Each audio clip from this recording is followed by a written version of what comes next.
Good morning. I'm Charlene of the Rainbow Frequency. Two screens going, so a little bit more complicated today. But I wanted to come on here today to give a little bit more of my story because, I am here to bring awareness about psychic gifts, developing one's intuition. Yes, I myself am very gifted and unique and special, but at the same time, I really truly believe that in everyone, and it's that self-actualization and really digging into who you are, and what you're capable of that will bring you that fulfillment that your heart and soul craves, whether or not you're acknowledging it or not.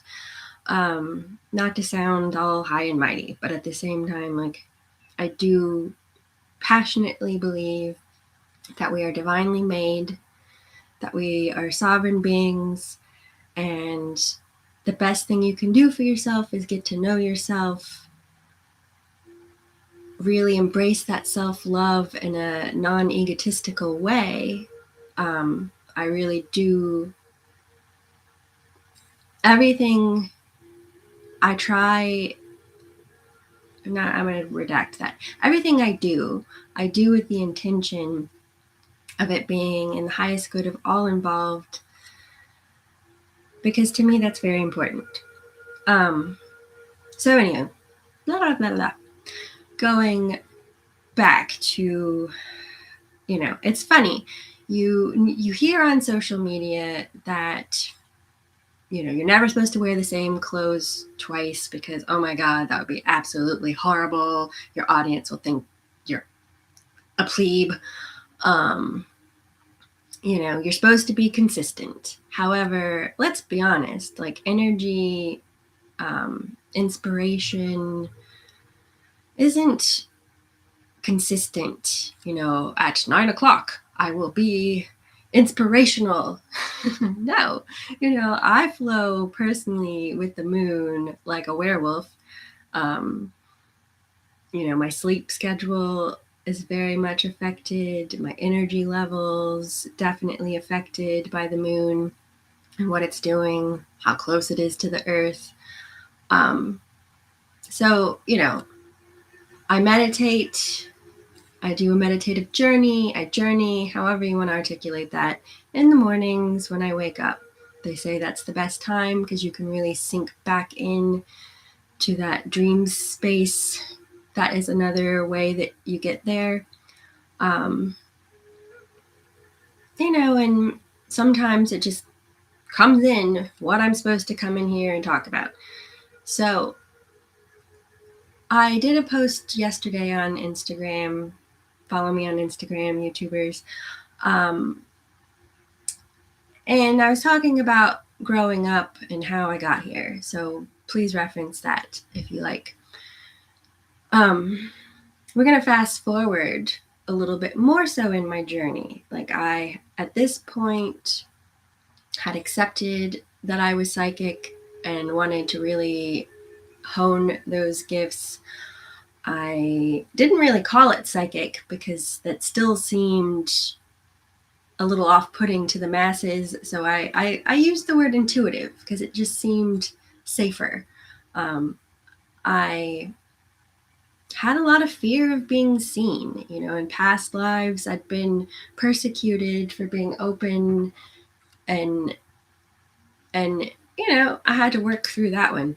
Still working through some of my stuff because, let's be honest, until I die, we're still working, right? Just because I'm a Reiki master teacher doesn't mean I'm perfectly perfect in all ways, shapes, and forms. That is absolutely ludicrous. I'm a human being. I'm still evolving and self-actualizing, and I hope to till the day I die. And death is not the end. We are in a physical body, but we have eternal souls. So even after I leave this mortal coil, I really truly hope to still be working and evolving and learning and growing, because what else is there in my mind? And I am waving to all of you, and thank you so much for joining me. Anyway, so fast forwarding, I was studying to become a Reiki teaching master. I started going to a psychic meetup group, and it was lovely. I mean, the people there were all so open and supportive and beautiful, and it was a great space. However, again, I wasn't fully comfortable in my skin yet on that level. So, we're doing different activities, and, the whole point, hold on, let me have a sip. The whole point of having a circle, from what I've read, because I'm still working on creating that space within my community, the whole point of having a circle is to learn and grow together in a supportive community, yes, but then also being in a group of people really ups the ante. It increases the energy. It makes it easier for you to get there. It makes it easier for you to connect, unless you're a very introverted person and being in a group shuts you down. Obviously we're not all the same. I tend to avoid large groups of people personally, because as an empath, it's overwhelming. Sometimes if it's the right atmosphere, then it's very energizing and it's like a jolt of caffeine almost. But anyway, I'm a sensitive being. Lots of us are, right? I'm so thrilled that we actually have verbiage to speak, like highly sensitive person. Very attuned to their environment would be another way to me of saying that. Also empathic, empaths feel. And trust me, like, places can feel good, bad, in between. Like I said, some places feel like a jolt of caffeine, whereas some places make you feel really calm. I digress. So here I am in the psychic meetup group, enjoying being there and enjoying the games that we're playing to help us get more comfortable with these sides and stretch our perceptions, because some people are very number oriented, some people are very symbol oriented, some people, if you don't already know about the different psychic abilities, look into them. There's vast amounts of information out there, but briefly, in a nutshell, some people are clairaudient, which means clear hearing. So it's almost like an inner dialogue of conversation. And previously, a lot of our society would say that that's schizophrenic or crazy, and make you feel like you can't really admit that in public. But for me, it took me a while to realize I was clairaudient, because it was just inner dialogue. It was an extension of myself. As a small child, I would talk to my reflection. Looking back, I'm like, now that is very interesting. Who or what part of myself was I speaking to? Therein lies the rub. And then there's claircognizance, which is clear knowing, clear thinking. And that's more of that sort of download instantly of information where you just know something. Now, I myself tend to be very self-dismissive. So a lot of times this information would come in, and I'm like, I don't know that. What? like, how can I trust that that's true? So I would then self-check and go to the interweb, the internet, and sure enough, wow, I was right. And that took a while to build confidence in, sure. Not that I think that I'm right about everything all the time. No. But when all of a sudden, with a conviction, I just know something, that's when I should really lean in again to using my own discernment and see what's in there in that information for me, or the situation I'm in. Clairvoyance, one of the more popular and accessible ones, is clear vision. Now, some people will see a vision. For me, it's more of a see, feeling flash. It's not like having this great vision that's more tangible. And a lot of artists, I truly believe that's, clairvoyant people tend to be really into aesthetics, really into art. And it's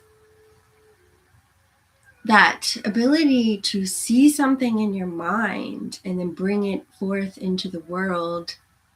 That's one aspect of clairvoyance.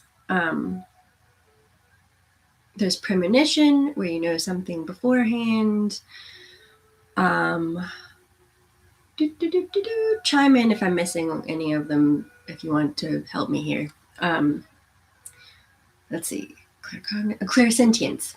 Clairsentience is clear feeling, and that's just where you can feel the energy of something, or, again, like I said earlier, a lot of times I will feel, but the feeling part is the strongest part of it. Because these things aren't compartmentalized. Like, we as humans love to think that things are very neatly organized and compartmentalized, but I have found that your psychic gifts tend to blend together. It's a language that your higher self, your guides, guardians, helpers, God, spirit, creator, divine, source, whatever name you wish to apply, like, I'm not here to limit anyone's belief system, or personally, semantics gets in the way of so much. So let's just agree to be mutually supportive and open-minded. So whatever it is that you wish to call this, it's a relationship you build, and a lot of times it utilizes the easiest and best way to get to you. Now, some people I've spoken with are upset because in the beginning it's very loud. Some people are like, I heard my name and it was so loud, and never again was it like that. And it's just like, because they didn't have to bang you over the head the next time to get your attention. So it does become more subtle. I found. I mean, not always, but just keep that in mind. Let's see. Any of the others I want to speak to before I get... All right. So then, some people can levitate. I've not met anyone yet. There's so many. Really look into it. But a trance medium. Now, when I first read in a book about mediumship by Steve Hermann, I believe his name is. I don't think it's near me. No. Anyway, in a book of mediumship where they're talking about all this, and I'll put it in the description box, or I'll put it in the information for you later. But when I got to trance mediumship, let's back it up to mediumship. Mediums, another word for medium could be conduit. someone who channels. And, popularly one thinks of a medium as someone that you go to give you messages from the other side or from your deceased loved ones. But it's not limited to that. A medium also channels from the angelic realm, should you dare to believe in it. The higher frequencies is another way of saying it. The star races, our star family. Anyway, mediums can channel information from loving, supportive, or not, I suppose. Personally, I'm only into the loving, supportive realm. But that's, in a nutshell, mediumship. A trance medium is someone who kind of goes into a trance-like state and then is led by spirit to channel information, but also more physically. Now, when I read that, I was like, no, thank you. Don't want that.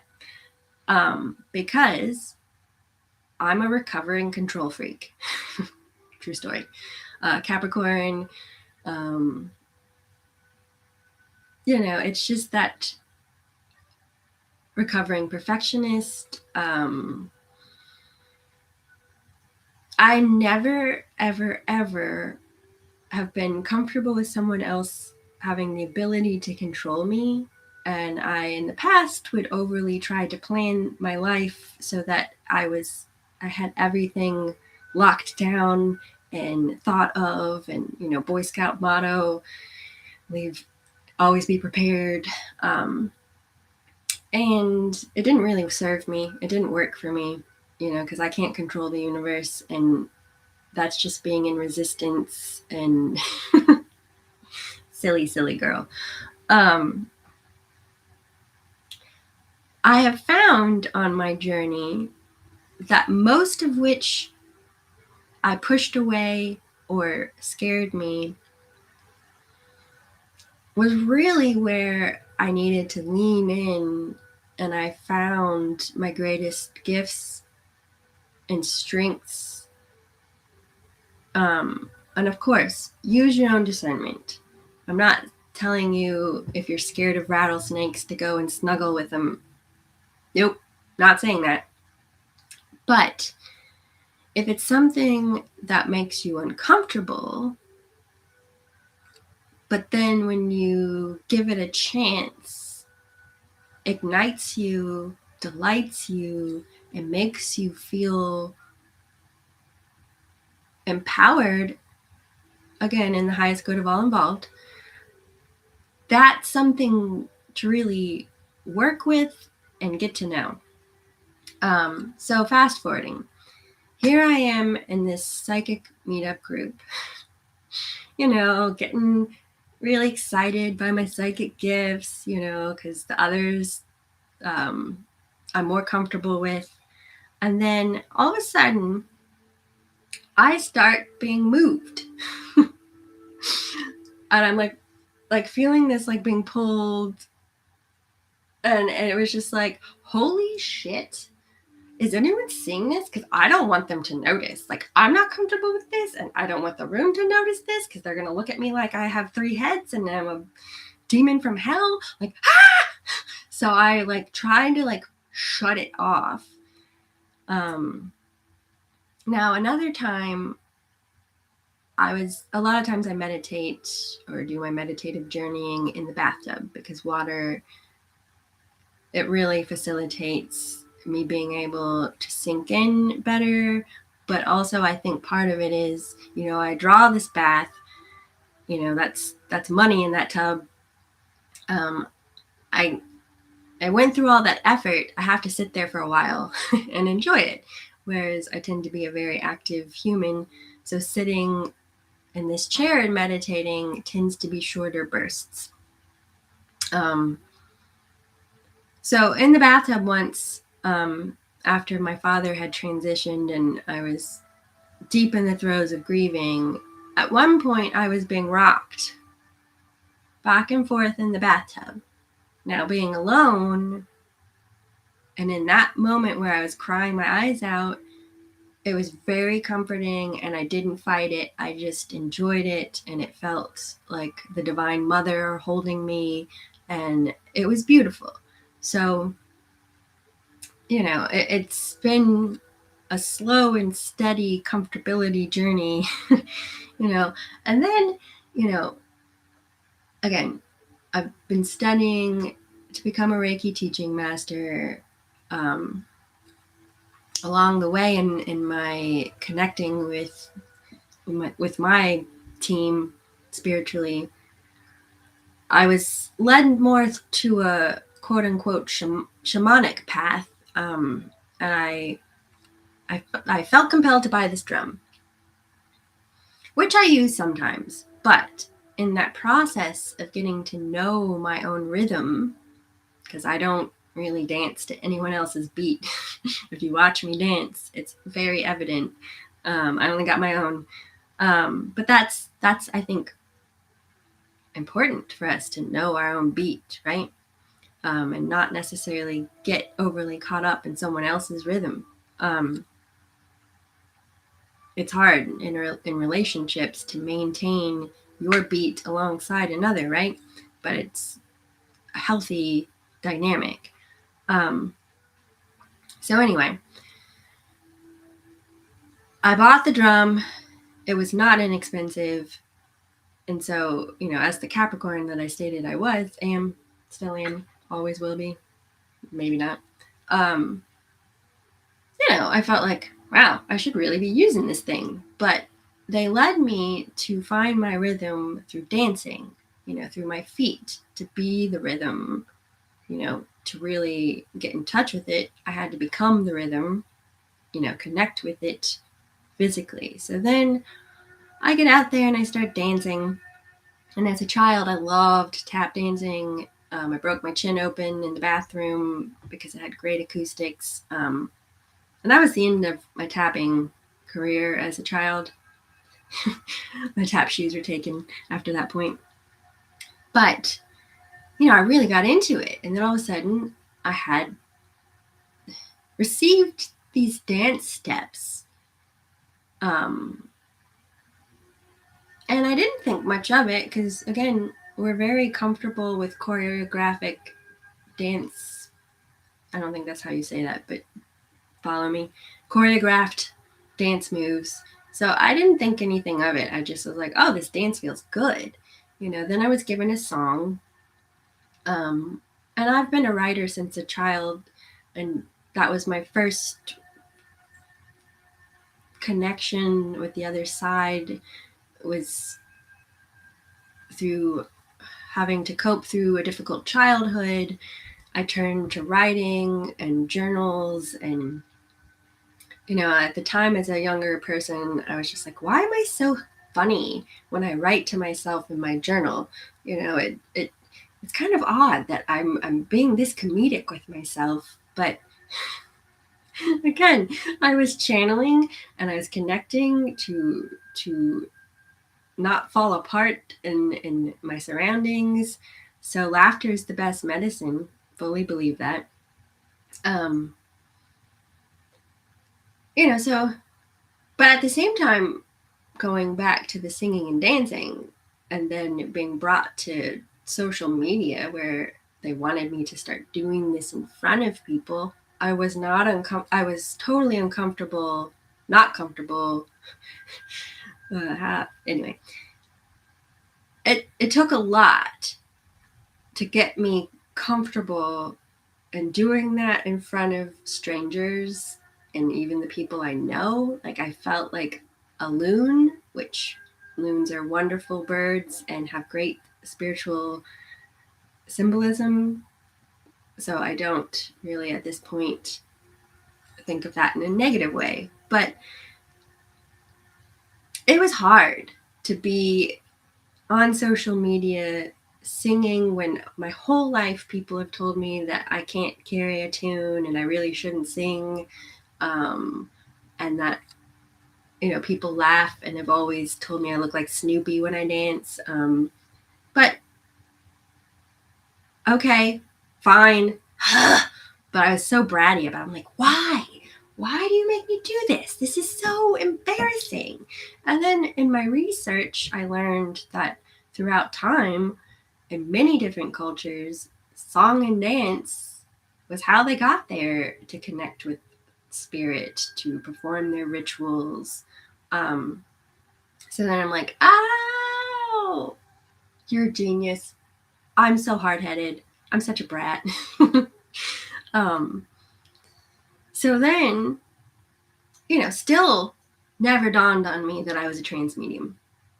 But then, here I start getting back into doing yoga because, I needed more ways that were moving meditative processes because I am so action oriented. So I started doing the sun salutation every day. And then all of a sudden I started doing different positions that I wasn't familiar with in this lifetime.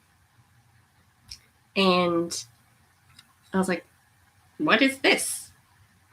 So I'd go to my friends who actually did yoga, some of which were professional yoga teachers. And I'm like, what is this? And they're like, oh, that's the tree pose. I'm like, oh, I didn't know that one. And so then I started realizing in that I was a trance medium. In my career, previously, I was a hairstylist. Now, a lot of people, in order to develop their skills, like I said, they have circles that they meet with where they can grow. I really developed myself as a hairstylist behind the chair. And I find that when I am in motion and not thinking, and I'm just doing, I'm just being, it just flows. And, I started realizing as a hairstylist, sometimes in conversation, I'm like, wow, what I just said was really, really, really smart, really profound. And while I fully think I'm smart, it wasn't from me. It wasn't something I had previously known or read about, or so that's where I was just like,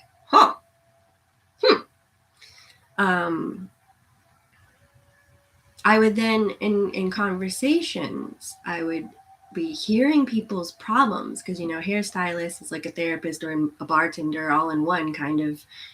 People just sit in your chair, your hands are on their hair, you make them feel comfortable. A lot of stylists, a lot of people in these service professions are those natural born energy healers, empathic people. So it's no wonder people feel that way. I said this in the last live, but like before I started studying energy work, I would always, not always, but a lot of times I would put my hand on top of the person's head to keep them still. And they would all say like, oh, it feels so good when your hand's on top of my head. And I started realizing before I started studying Reiki, but was seeing someone, that I was doing it. I just didn't know what I was doing cognizantly or currently in this life. And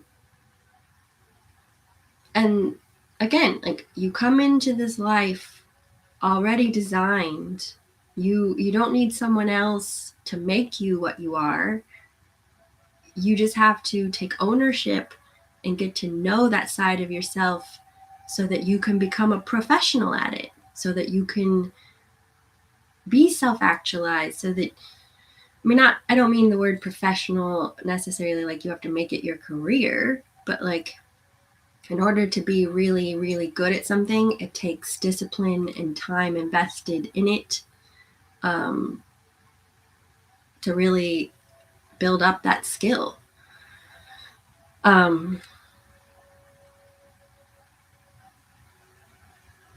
So, and it does. It takes being willing to be pushed past your comfort zone in good ways, like back when you were a kid, perhaps, and you were learning to ride a bike and you got comfortable on the training wheels.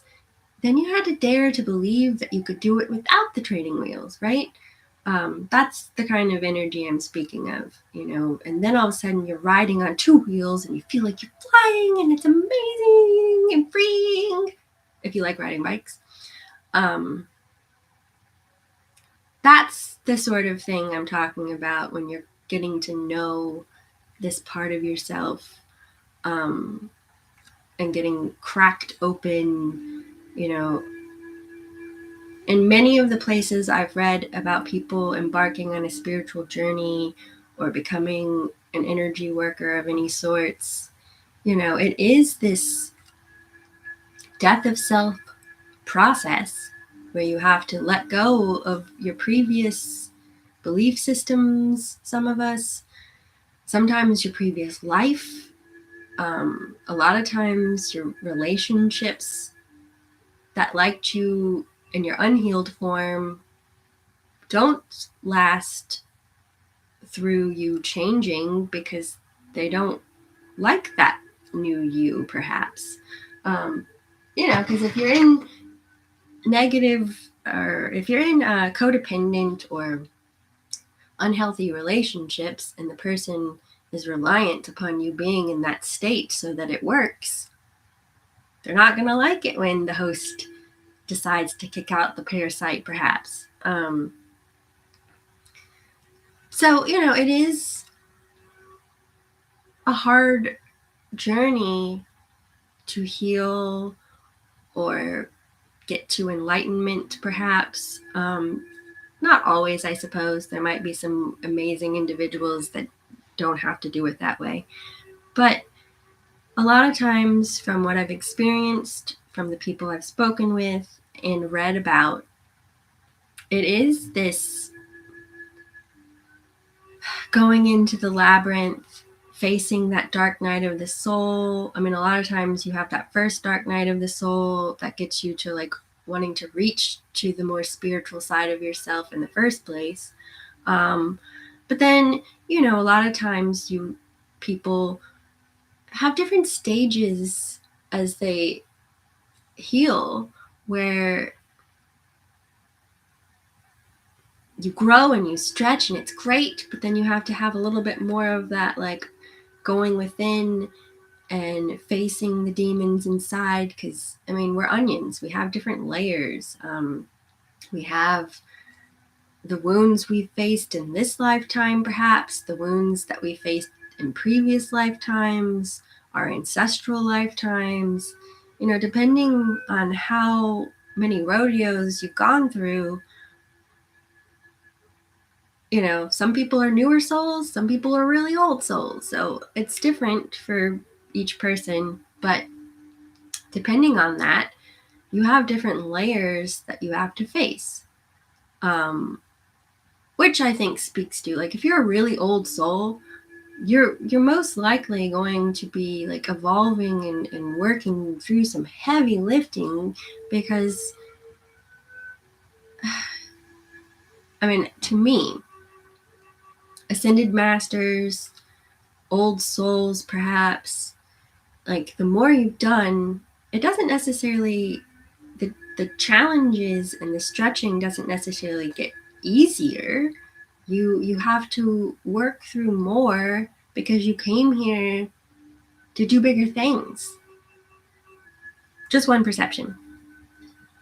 If anyone wants to chat, chime in, please do. I'm not with the intention of monopolizing the conversation. So if anyone wants to say anything, please talk. That is the majority of what I wanted to get off my chest from spirit, is just the, like, when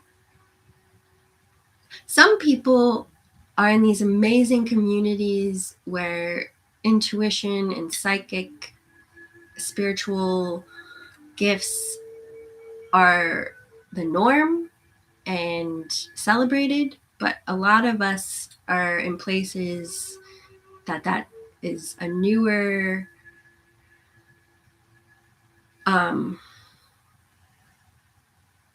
expansion of our culture. You know, people are getting more comfortable with the word meditation. People are getting more comfortable with the word intuition. I grew up in a very small religious town. My parents wouldn't let me watch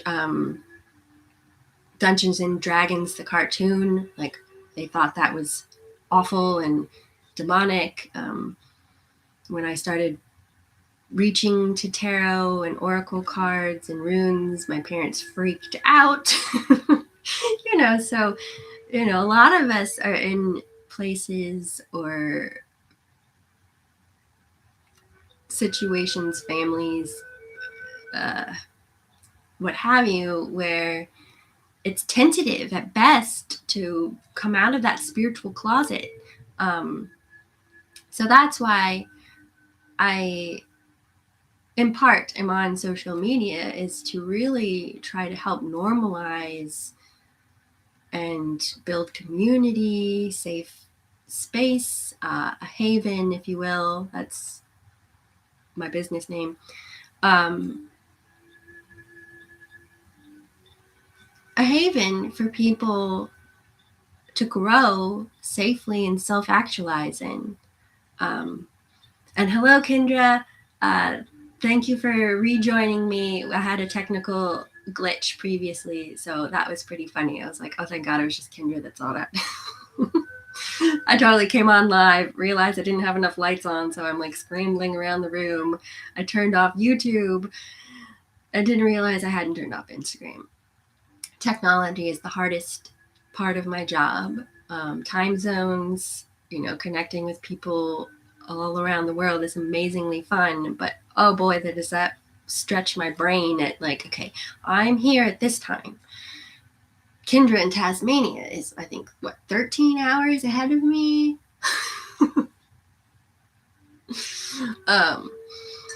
Anyway, but as I get up at the crack of dawn, the other side of the world tends to be more my time zone anyway. Anyway, some energetic supporters before I give you a little bit of a reading, but please talk to me. I love dialogue.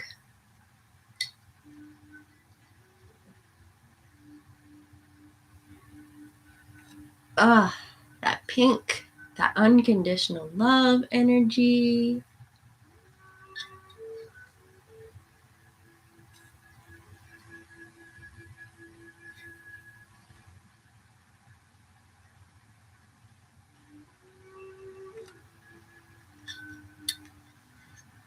Two screens, very challenging. That's one of the things. I'm like, why on earth do I need to have two screens? Like I'm the Oracle and Batman. Or Batman with his mini screens himself.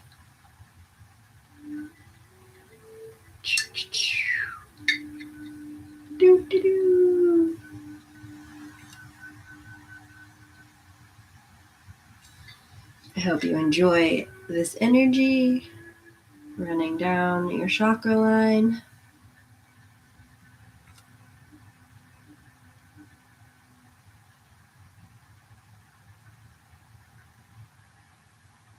Energy of the ocean to heal, cleanse, and purify. That conductive flow that helps you really connect with your intuition, your intuitive body, aka your psychic senses in my verbiage.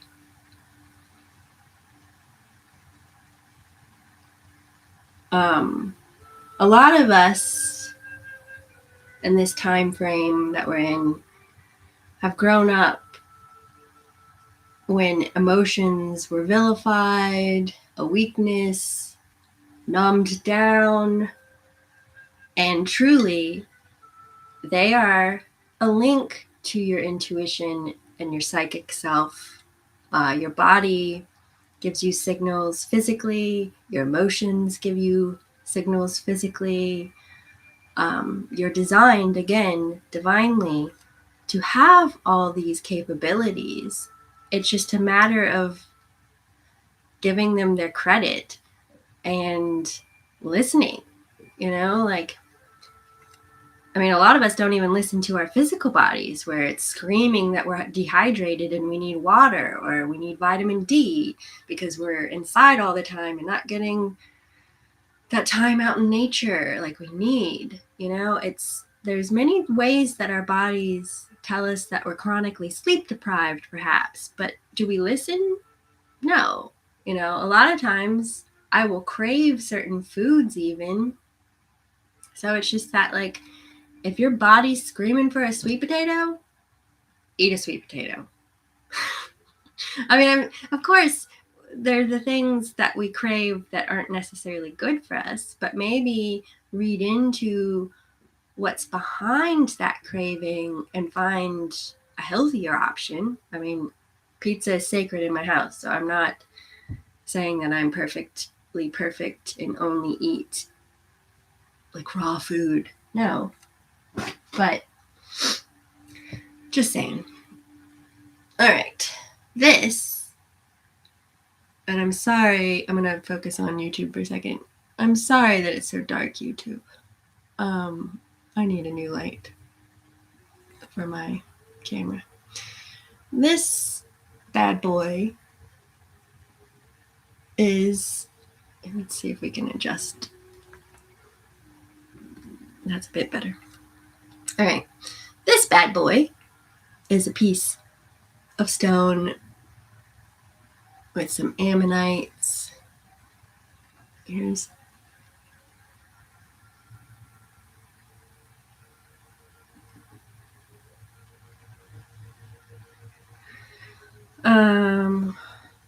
and there's a bit of clear quartz.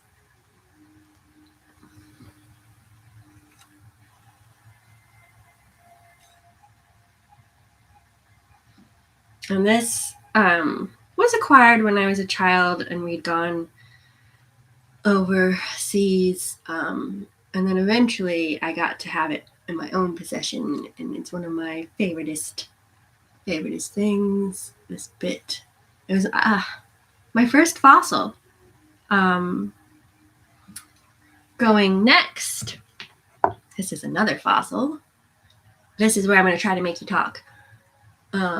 Anybody want to chime in as to what they feel, sense this is a fossil of?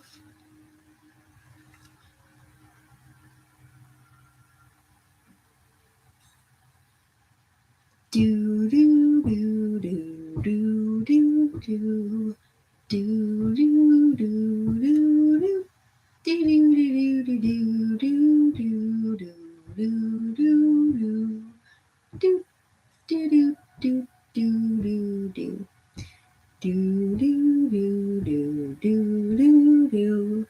If you watch this later,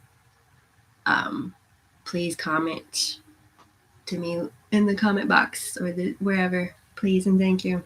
I love connecting, so let's play. Okay.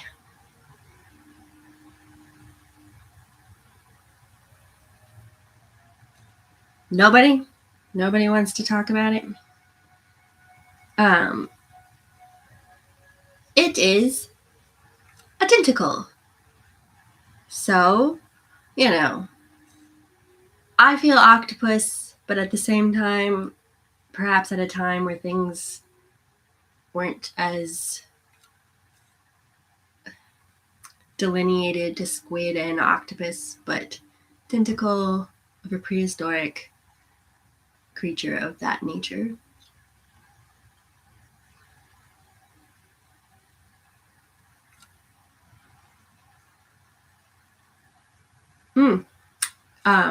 This is energy that aids, again, in that intuitive body, but also in transitioning. A lot of us,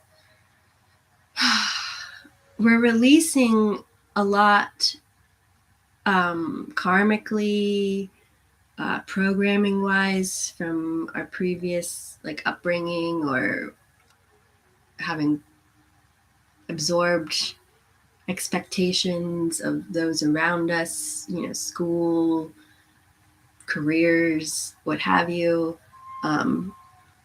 And we're transitioning into releasing a lot of what isn't ours to carry so that we can evolve to the best version of ourselves, so that we don't have to carry that baggage forward any longer. Like, think about this. You have about 400,000, I believe it is, people ancestor-wise that got you to being here today. And science is showing that we carry the memories of our ancestors in our blood, much like how birds and insects can pass knowledge to their offsprings, like where to migrate, how to build nests, how to solve certain bird or insect or what have you's problems in life. We have the same ability to access such information. Now, when I learned that, I personally freaked out because there's a lot of trauma in my family line. There's a lot of pain, suffering. I mean, that's not atypical by any means. Like, most of us, not most of us, I won't say it that way. A lot of us out there have families that have alcoholism or other addictions within their genetics, that they have to resist and overcome, perhaps. You have to acknowledge where you've come from, and then perhaps sometimes work through what you don't want to be carrying, or what you want to release from you, because it is, you have free will. That's something where,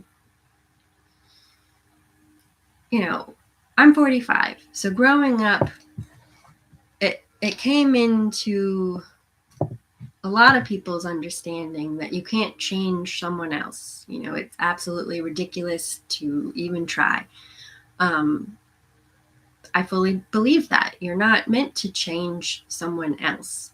I mean, if you lead through example and they decide to change, hip hip hurrah. But so you can inspire change, perhaps. But at the same time, like, you are here to work on yourself. You're here to grow yourself. You're here to learn through experience. A lot of people blame shift and focus on other people because they don't want to do that work internally. You have to get uncomfortable. And a lot of people don't want to get uncomfortable and face that music to heal and change the tune to one that's better aligned to them, right? It's immensely hard to work and change yourself. I mean, alchemy isn't necessarily an easy process. Alchemy to me is that transmuting those wounds, that pain, into something that does serve you and fuels you to manifest your heart and soul's desires. We're here to go through self-alchemicalization. You're the gift. You're the gold. You have to value yourself as that in order to I guess, gain enlightenment. My perceptions, my belief system. Pink amethyst and smoky quartz.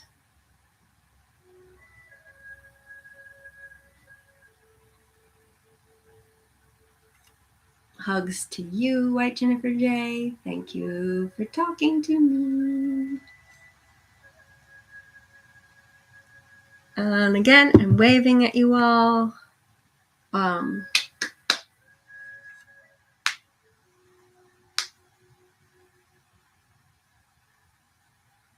What else?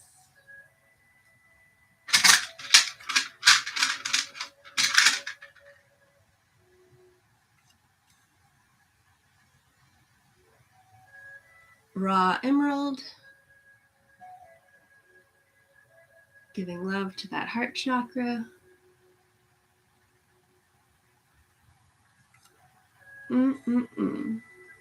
It's hard to see it.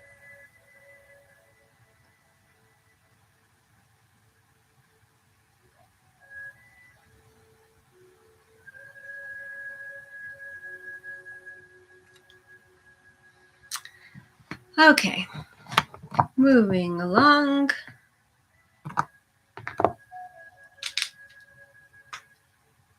What else? Anything else before we move along?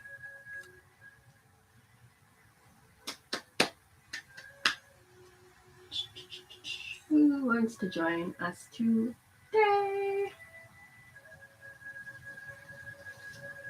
A little teeny pine cone.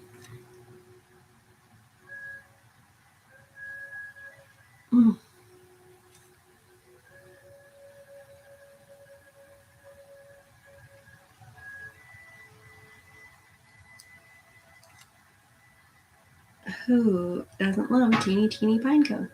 I'm sure some people don't.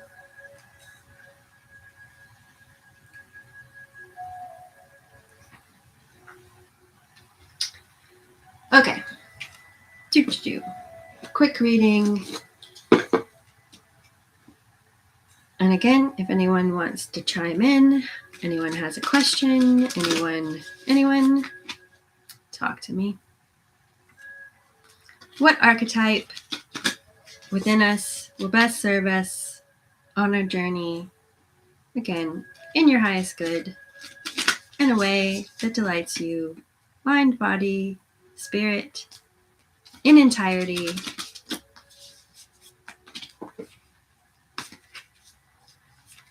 This is the Wild Unknowns archetype deck.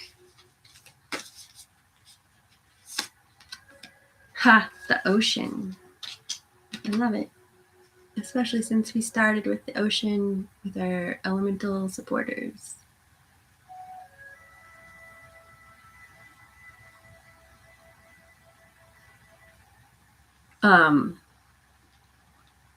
Again, the ocean is associated with healing energy. You know, it has salt, which is purifying. Again, this is just a nutshell of what these hold. Links us to the Divine Mother, that womb space. I think of the High Priestess and our intuitive sides and being able to be between those two pillars, action and intuition. The ocean and its ebb and flow, it's cyclical. We're not meant to be static. We're meant to go through cycles, Maid, Mother, and Crone.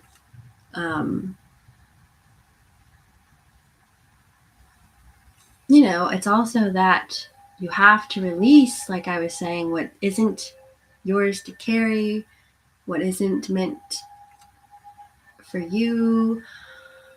You have to release what no longer serves you so that then fresh energy can come in, so that the blessings can come in. That death and rebirth.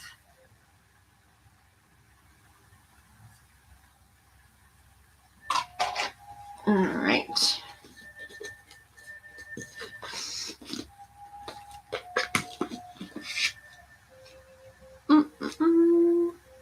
Now, where do I want to put it? I'll put it there. I try to keep my room neat and I try to stay organized, but creative people tend to be a little messy.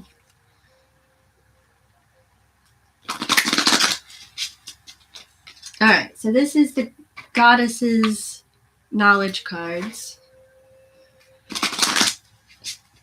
Which it's funny because I like that we have a lot of that divine feminine energy with us in this. So although I would like to have a God's version of this. I don't have that because I don't like excluding the masculine side of things. All right, we got Flora.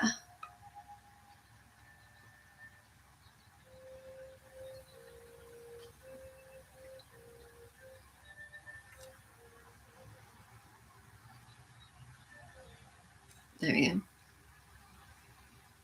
Flora. The second hardest part of my job, reading other people's words. All right. Flora, flourishing one, was the Roman goddess of flowers, gardens, and spring. She is the embodiment of nature. Her name has come to represent all plant life. She is especially a goddess of flowers, including the flower of youth. Her festival of unrestrained pleasure, the Floralia, was celebrated at the end of April and beginning of May. This festival was probably the origin of the maypole dance and the gathering of bouquets of flowers, symbolizing the bringing of spring and new life into the world. She gives charm to youth, aroma to wine, sweetness to honey, and fragrance to blossoms. Flora teaches us to honor growing things, both inside and outside of us. She is a reminder to pay attention to pleasure, to beauty of spring, and to new life wherever it is found. I'm in the northern hemisphere, so we're about to be going into spring shortly. So that's beautiful as far as that timing. But if you're in the southern hemisphere, you're not. But at the same time, don't disregard this just because of that. I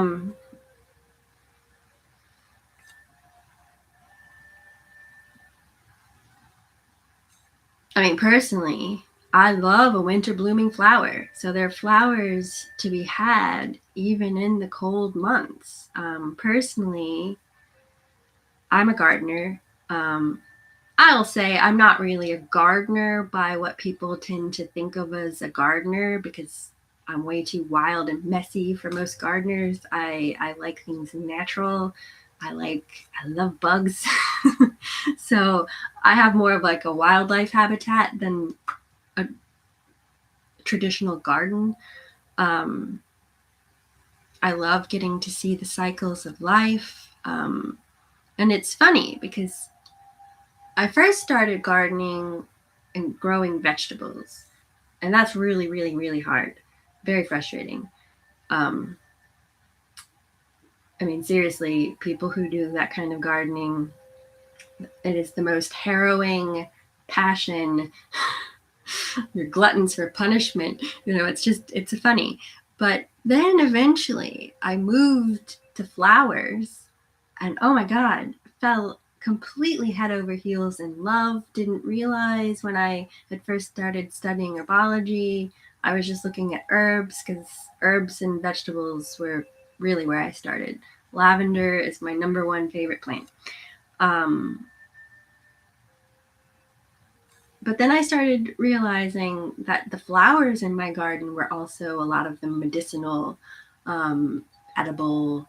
So that just, so exciting. And I have camellia trees that are starting to flower now in the end of January.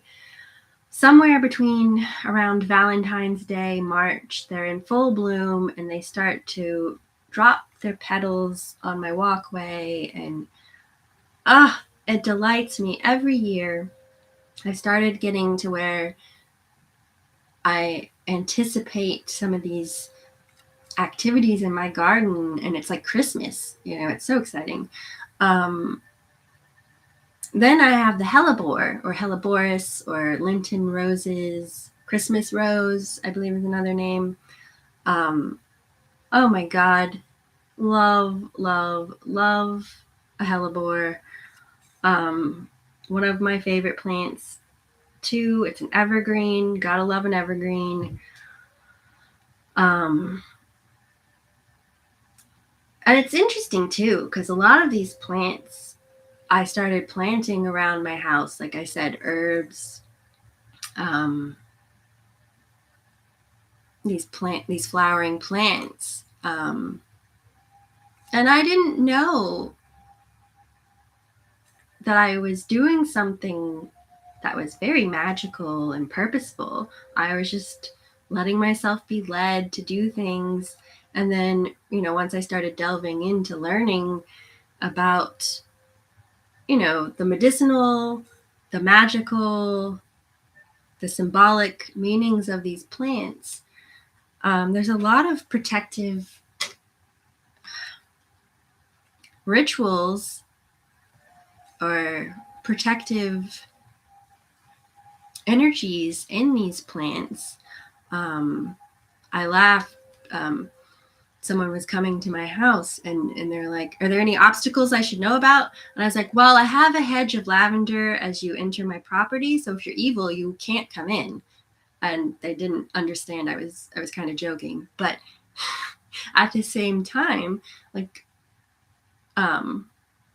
different plants are known to keep evil out from your property, are known to help exercise things. Hellebore, for one, helps exercise. Learning Reiki, I had no idea going into it that I would learn how to exercise or do exorcisms. In movies, this is portrayed as only this awful, scary, horrific experience where you're removing a demon from somebody, and initially that's what I thought of when my teacher said this to me, and I was like, what the what? Now, personally, I look at things like that more so as, if you've undergone trauma of any sort, an energy worker can help you rid yourself of that trauma, exorcise you of that pain, that blockage, so to speak.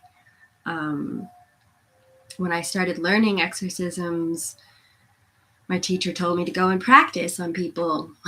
And I didn't want to start practicing on people, so I started working on my house, because I knew coming into my house that it had experienced a lot of pain. And our wooden floors, when we moved in, we had them refinished.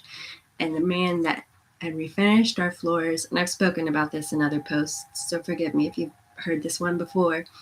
The man told us that there were different pee spots around our house, and some of them were dog, and one of them was human, and a very large one at that. So when I first moved in, and again, before I started really embracing this side of myself cognizantly and with intention, I sat on that spot after I had saged the house, because I always sage before anything else. Now I use lavender more than sage. But anyway, I sat on the spot and cried with it and just held space. And the man who sanded our floors had also told us that he felt our house was haunted because he'd heard a voice, which totally freaked my husband and I out at the time. But again, I just kind of sat with that spot and the person who had transitioned in my home, and just gave them love. So then going forward, because we've almost been in our house 5 years, and I started studying Reiki about 3 years ago, I suppose. I started exercising the house. Well, and you can see these pictures in my feed on Instagram. But the stains that had once been these blob-like stains in several different, like, there's one in my husband's study, there's one in the living room, and both of those pee stains at different points changed from these blobs to heart shapes.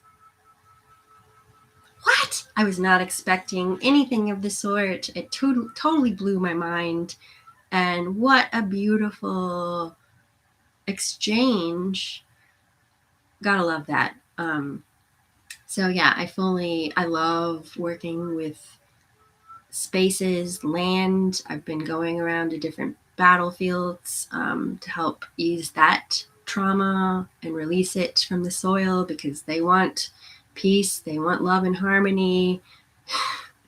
They don't want to hold on to the conflict, not at all, in my experience.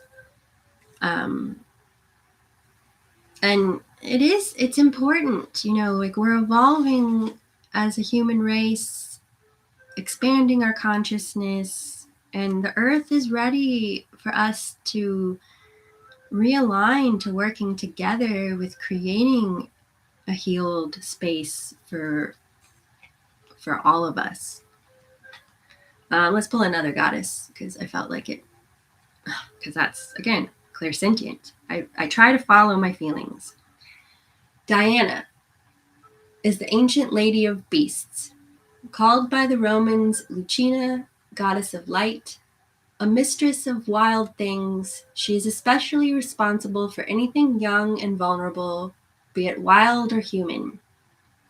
She is a goddess of solitude, comfortable with the wilderness and with the great silences of nature. She represents the mystic, the primitive identity of the hunter and the hunted. Diana is a moon goddess, symbolizing the moon in its crescent phase. She stands for the virgin, self-sufficient, free goddess who lives on her own terms.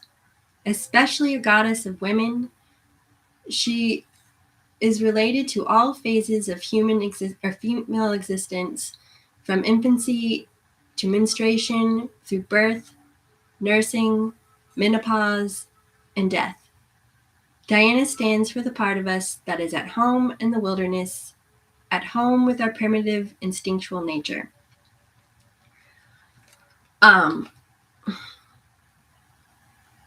Personally, we all have divine masculine and divine feminine within us, and it's coming into balance with both sides of our nature that best serves us.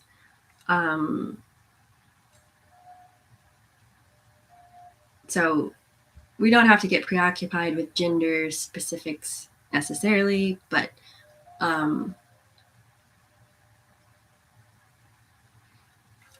mean, there's talk now that men go through menopause, so, and a lot of men who are around their pregnant partners will experience similar experiences as the woman in childbirth. So that it's very fascinating. And in the Aquarian age, it's that coming into balance within ourselves. I think that's a big shift that's going to be occurring. Please and thank you. It's also, in part, spirituality is rewilding yourself, getting to where, like, I don't personally believe that you have to kill the ego to be spiritual. No, it's an integrational process of realigning to your animal, your ego, all of the parts and pieces, to bringing yourself back into that cosmic order, to that beautiful spectrum that is your being. All right, let's go last to the Essential Oils Oracle deck. If you guys want to say anything, talk to me. If you want anything specifically, let me know. I'm not here just to ramble on at you, having a monologue.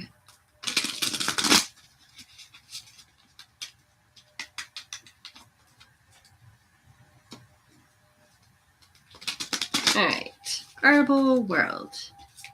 What advice? How can you support and nourish us? Okay. We got the main word is inspiring. The key word is freedom. Trigger statement, I have no choice. True statement, I create my day, my life. It is the time to play. Do something different today to shift your routine. Perhaps this is part of it. I hope to be a beneficial, joyful part of your day.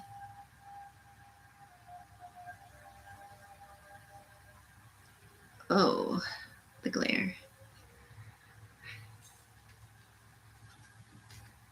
All right. Actually, I have another card I wanted. This is where I had started in my mind. So it's funny that I didn't start with the reading in this. This is the Mystical Shaman Oracle. I also say this little tidbit about my journey, divulging lots of these things, as this is intended to be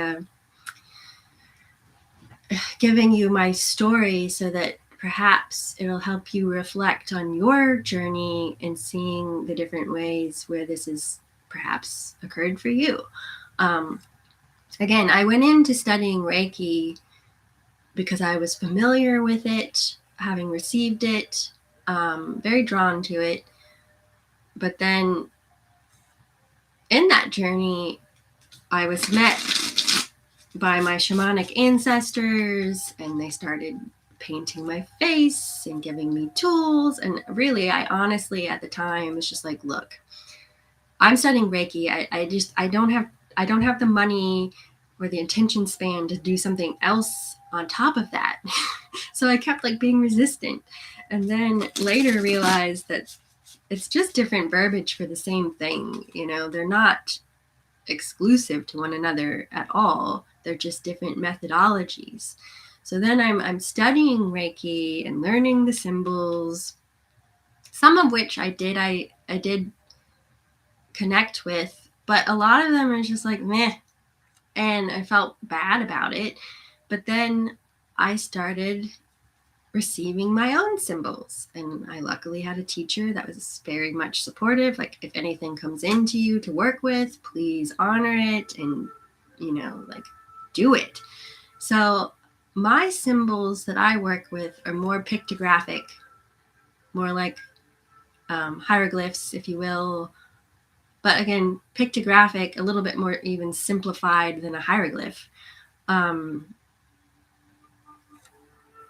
And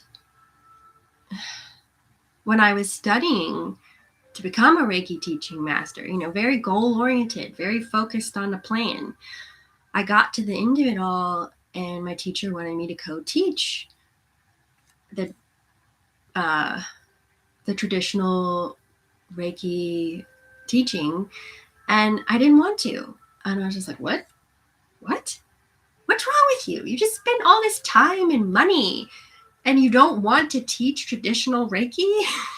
I'd also been studying Oceanic Reiki, which is really this fusion of that shamanic, guided meditation, natural objects alongside the energy work. So that really spoke to my heart way more. And then because I tend to argue with myself, because again, I'm hard-headed. I'm such a brat.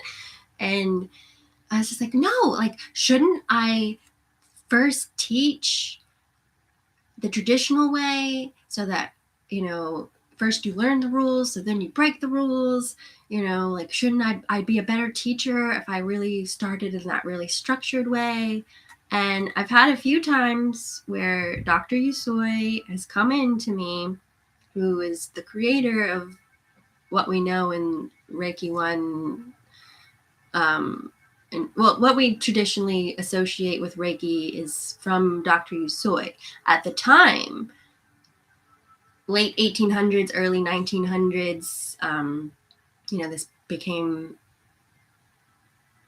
in common, or out there in the world in the 1920s, but other people at the time had been developing their own methodologies, and his work shows that he knew of their work at the time as well. So, this isn't something that just popped into being in the late 1800s and 1920s. Like, if you study energy work and the history of it, it's something that has been here with us since the dawn of time in different cultures, known through different names. So, Dr. Usui came into me and was just like, nope, don't want you to teach that way. You're not here for that. It's been done that way. And because it's become such a global awakening to this side of ourselves, not everyone's going to identify with a Japanese calligraphy of a symbol. So that's where it isn't meant to be boxed in. Previously throughout time,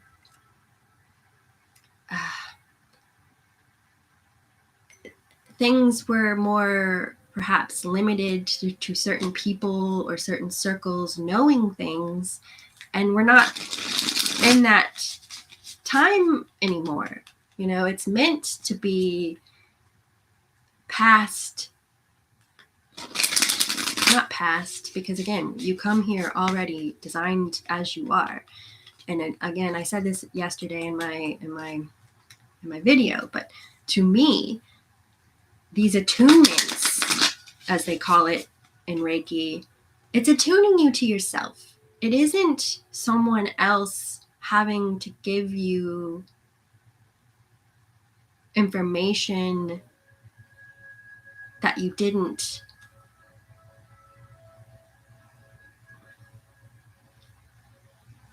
have a right to.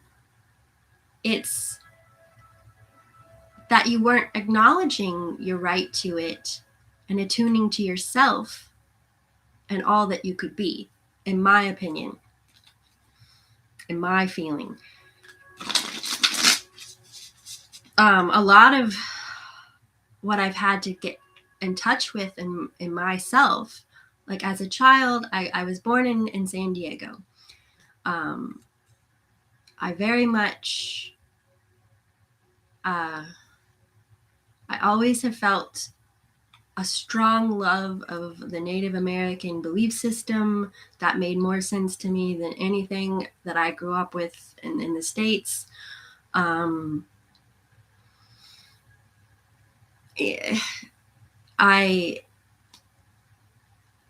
grew up knowing from my family's tales that we were mostly German, Spanish, and perhaps Native American. But again, that perhaps Native American, I was just like, well, I don't have a right to it. Then fast forward in my story, for many, many, many years, I threw up chronically, profusely. I mean, well, we're talking like 8 hours of puking my guts out. And at first, I thought I perhaps was celiac. I had celiac disease.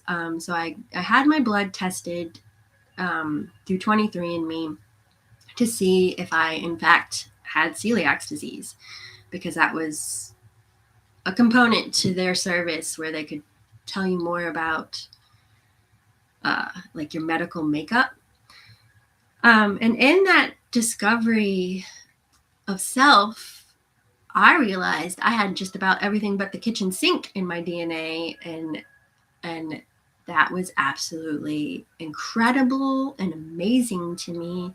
I do have Native American or Indigenous person, whatever you wish to call it, coming in different directions. I still, my DNA, my family history is a mystery, and I wish I knew more, but I don't have that access. But I don't even show up as being Spanish. It did register as being Basque. So at least I have a little of like some clue. But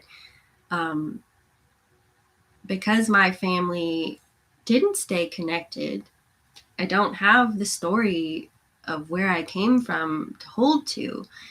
So then when I looked at my DNA and I saw this connection, and to me, I don't give a good goddamn the percentage that shows up in my DNA strand. Every single person in my family tree is equal to me.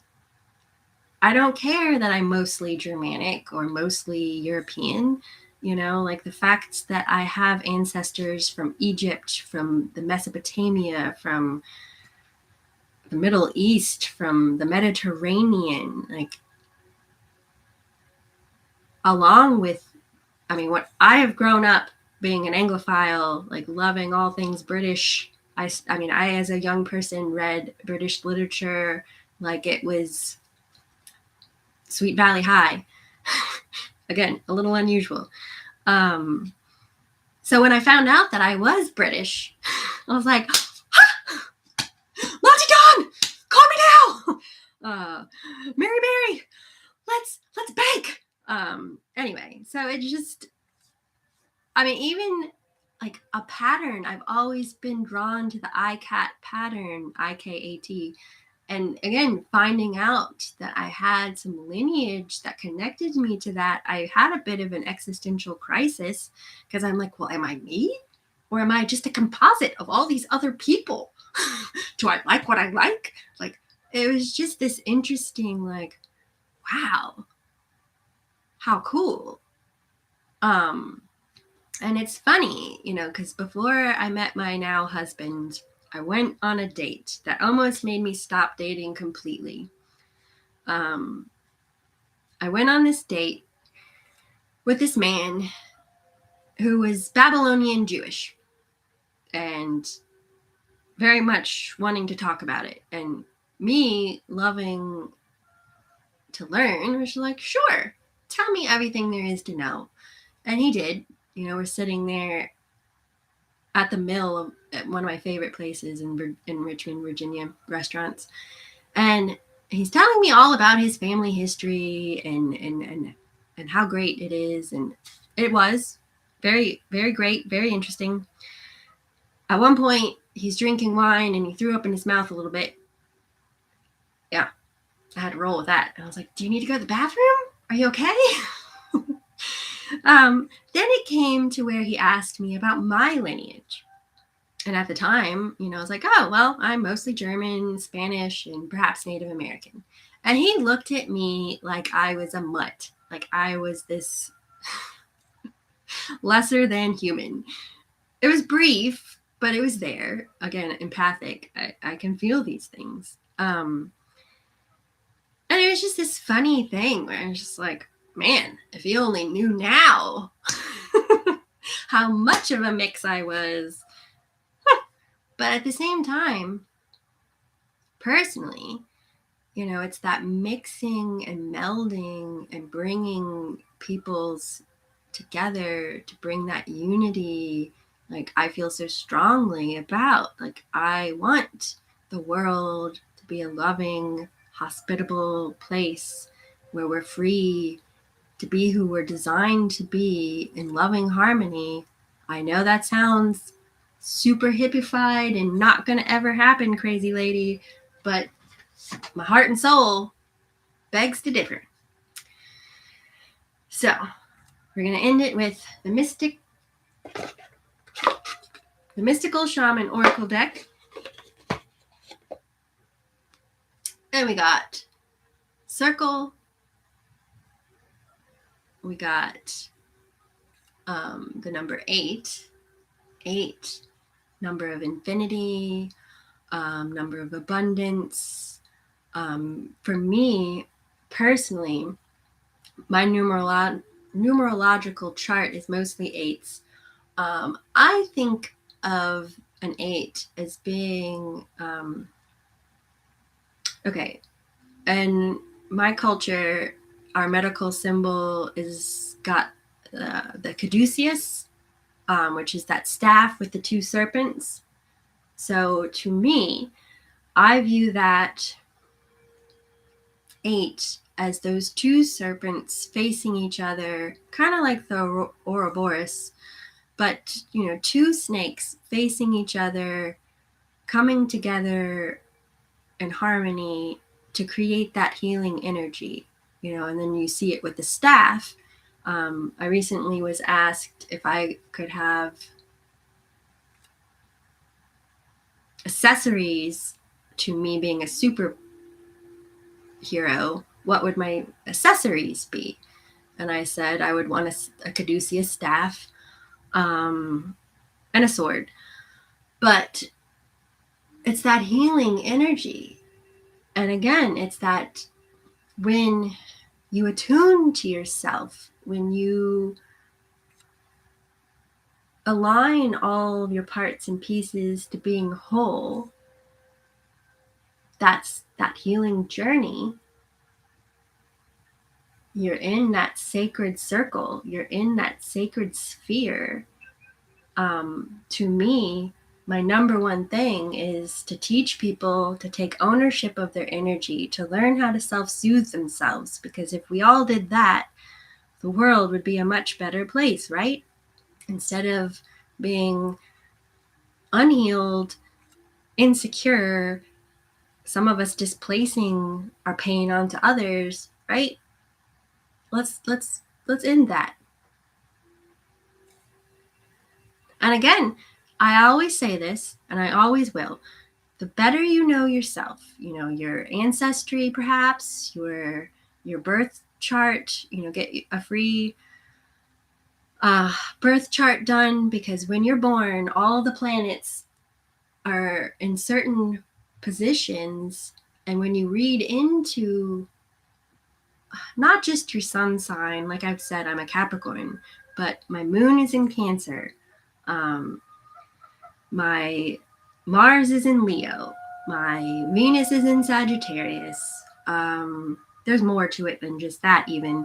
It's very complicated, and I'm not an astrologer. I just love astrology. Like, for example, my Black Moon Lilith placement spoke to my relationship with my mother in the most eerie, perfectly perfect way. I was just like, whoa. Again, am I me? Or was I just like predestined by the stars to have to experience, and in my birth chart, it says, again, this is my passion. This is what I already felt for myself, that I'm here to help people self-actualize. I'm here to help people love themselves and be the best version of themselves. That's my everything. I love it. As a hairstylist, that's what I was doing. I was like, no, you put down that negative self-talk. You stop letting your public around you treat you like garbage. No! And why are you just going through the motions of doing a job that is sucking you dry? Live! You're here to live! Then I realized, oh, I can even do this even more from a different angle.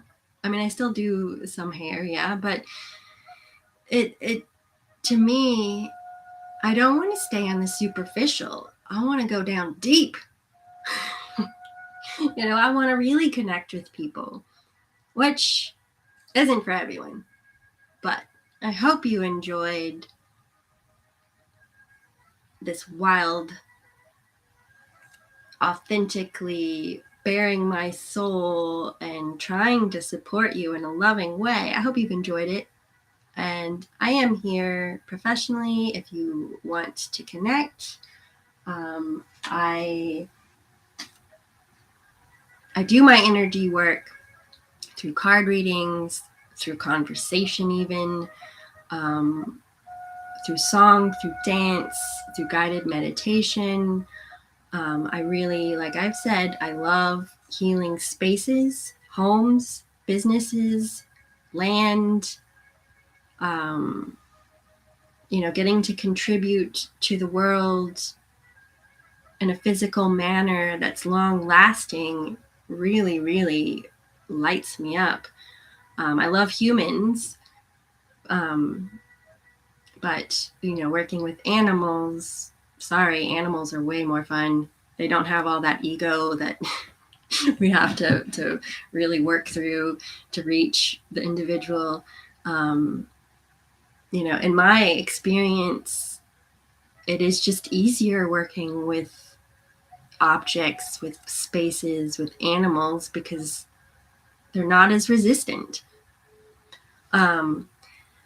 Anyway, before I bid you adieu, I'm going to try to do this waving thing to everyone. I just started this yesterday. Technology is, again, the harder part of my existence. I grew up with parents that were in the computer world, and while I'm savvy with computers, I've had some really negative experiences where, like, one started smoking while I was playing a math game, so I turned that thing off. I'm like, oh, never again. But it's, when we went into lockdown and I couldn't meet with people the way I previously met with people, I really had to up the ante and get online and build a damn website platform on Square and Etsy. And oh my God, that was so hard. But, being a small business owner, you wear so many damn hats that you feel like you're on a merry-go-round sometimes. But anyway, anybody want to say anything? I'll stop rambling. Coffee and ADHD. Give you a moment.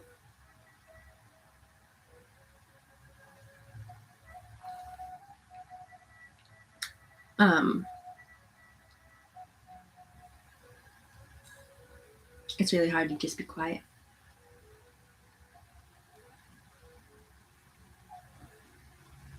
Nobody.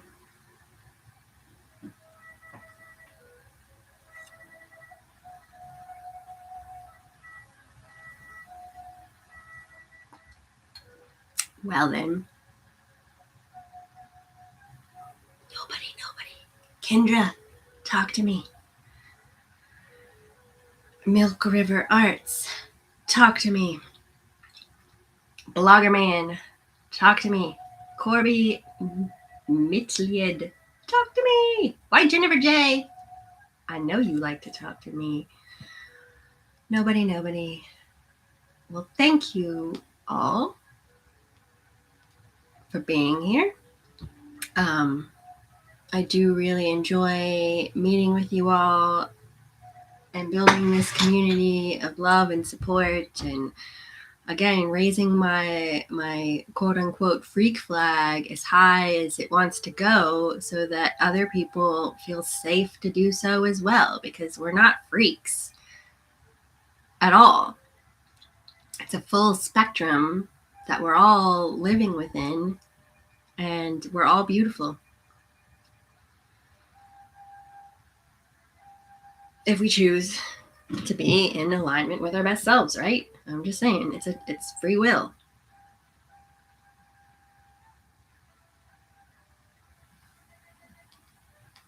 Nobody ever likes to talk in these things. That's not true. Sometimes people talk, and I love it. Well, on that note, then, I shall bid you adieu, because I'm actually working today. Best wishes, all the love, be well holistically for yourself and the environment you're a part of.